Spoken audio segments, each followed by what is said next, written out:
Alright, so we're going to look at some more things to do with writing and interpreting functions. Today we're going to be looking specifically at linear functions. Okay, so this first problem says, which situation can be represented by a linear function? Alright, so let's kind of think for a minute, what is a linear function? Okay, it graphs like a line. In its simplest form, it would be y equals x, and then there would be changes to x, which is our slope or rate of change. Then we could have, normally it goes through the origin, but it could be increased or decreased from there. So usually we would see some sort of an initial starting point, and then it would have a constant rate of change, meaning that how it changed would be the same amount, like plus 2 each time, or minus 5. It would be a constant rate like that. So those are some of the things we're going to be looking for as we read through these situations. Okay, so A, some days the temperature is higher than it was the day before, but other days it is lower than it was the day before. So just kind of a quick sketch of that as a graph. Let's see, need a pen. There we go. All right, so if we're going along, here's day 1, right, and the temperature is here, okay, just as a starting point, and then on day 2 the temperature would be here. So some days it's higher than it was the day before, but then on day 3 it's lower than it was the day before. Does that look linear to you? Does that look like a line? I don't think so either. So let's mark off A. Okay, a ball is tossed high into the air and then falls back to the ground. Okay, so as we have our time going on here, right? When we first toss the ball, it might be about here, right? Because that's about how tall we are. And then it's high into the air, so it's going to go up, up, up, up, up, up, up. But then what happens? It falls back to the earth, so it's coming down, down, down, down, down, down. Okay, that doesn't look like a line to me either. Okay, so not linear. The rabbit population in the country where Michael lives is doubling every 12 months. Okay, so let's just assume for a minute that, at month 0 here, there were, say, 10 rabbits. Okay, so then in 12 months, there would be double that, which would be 20. And then in 12 more months, which would be 24 months, it would be double the time before. So instead of 20, we would have 40. Okay, so there's 30, 40.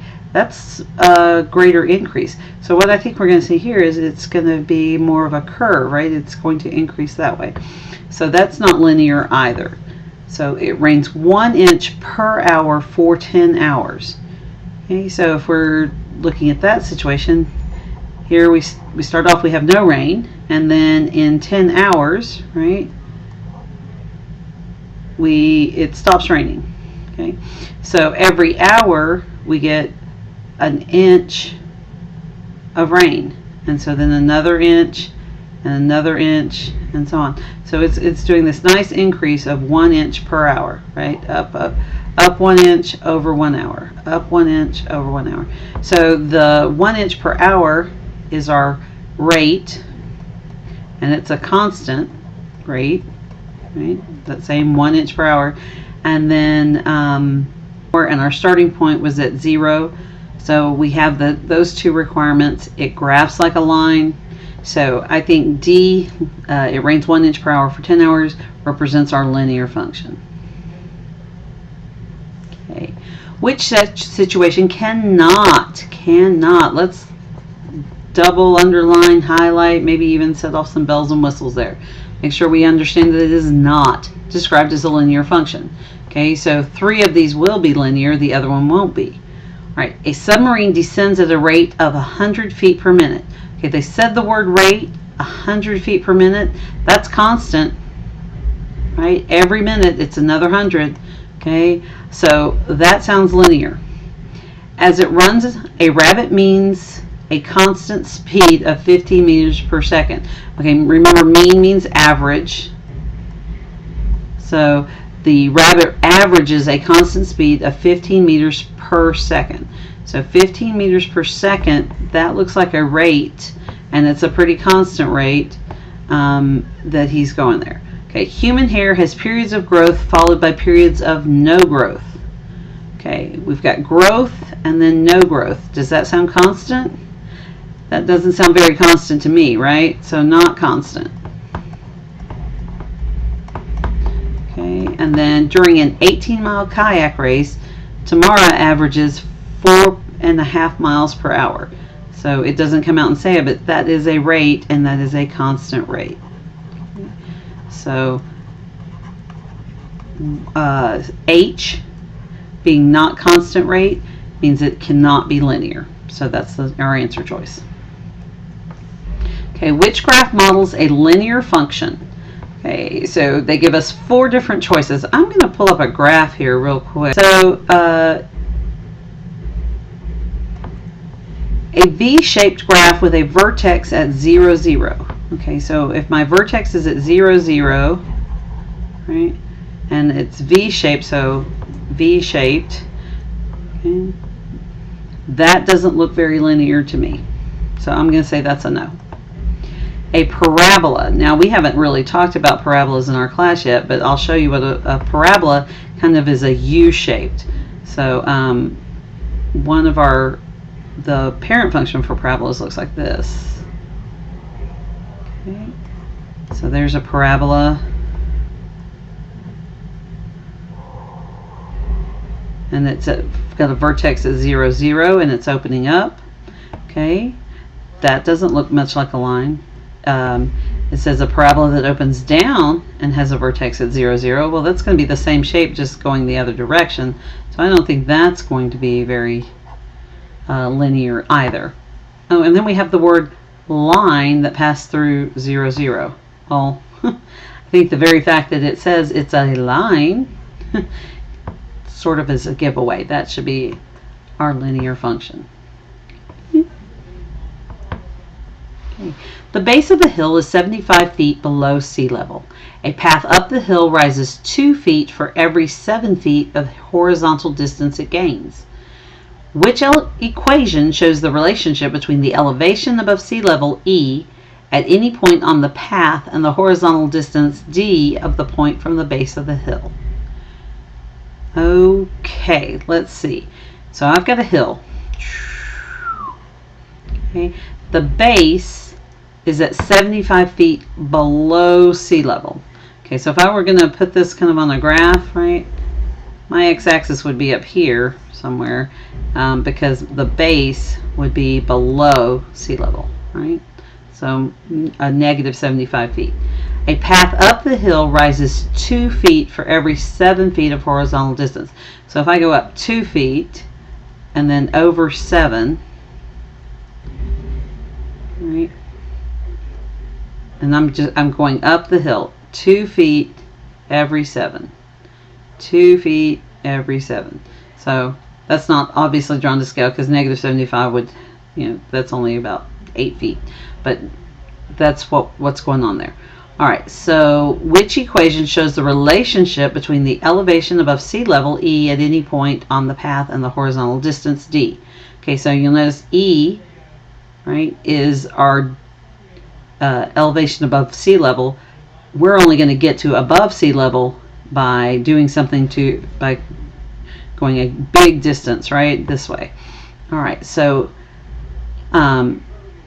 one of the things we know from our work with equations is this number out here is where we begin. So where did we begin? We began at negative 75. So that's true and that's true. So we can automatically eliminate G and H. And then the number in front of D represents our rate of change. And we talk about our rise over our run. So it's going to be 2 over 7. That's 7 over 2. That's 2 over 7. So J would be the best choice here. Okay, Gabby's height in centimeters is represented by K. Sean's height in centimeters is represented by R. The function K equals 95 hundredths times R minus 3 describes the relationship between Gabby's height and Sean's height. What is the best interpretation of this function? Okay, so let's go back here. It said Gabby was K. So we're talking about Gabby's height, right? Gabby's K. We could replace that, is equal to 95 hundredths times Sean, right? Because Sean was R.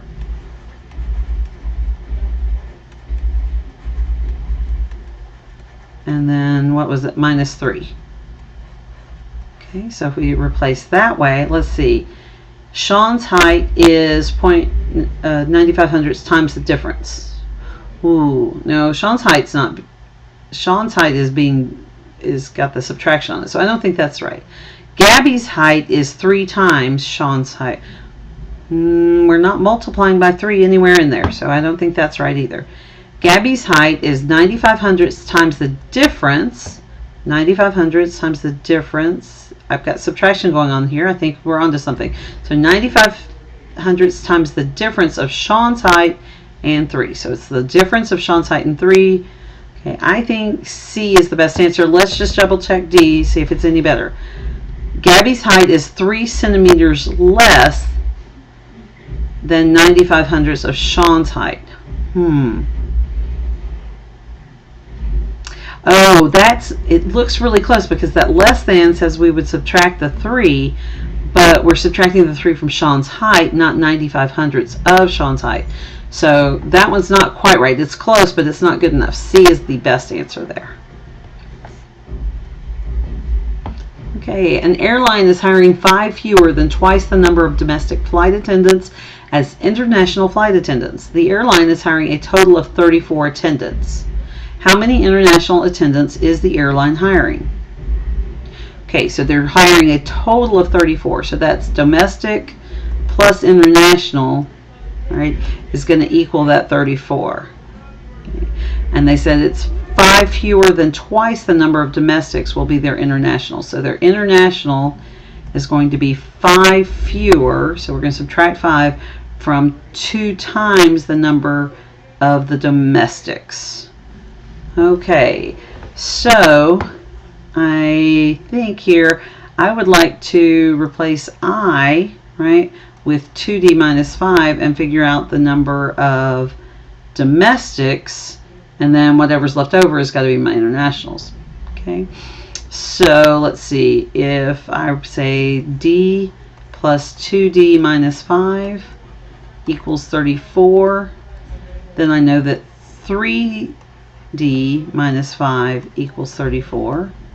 And then if I could add the 5 to both sides, so 3D equals 39, divide by 3, D equals 13. So there's going to be 13 domestics, but that's only part of the 34. So if I do 34, subtract that 13, then I know that 21 would be international.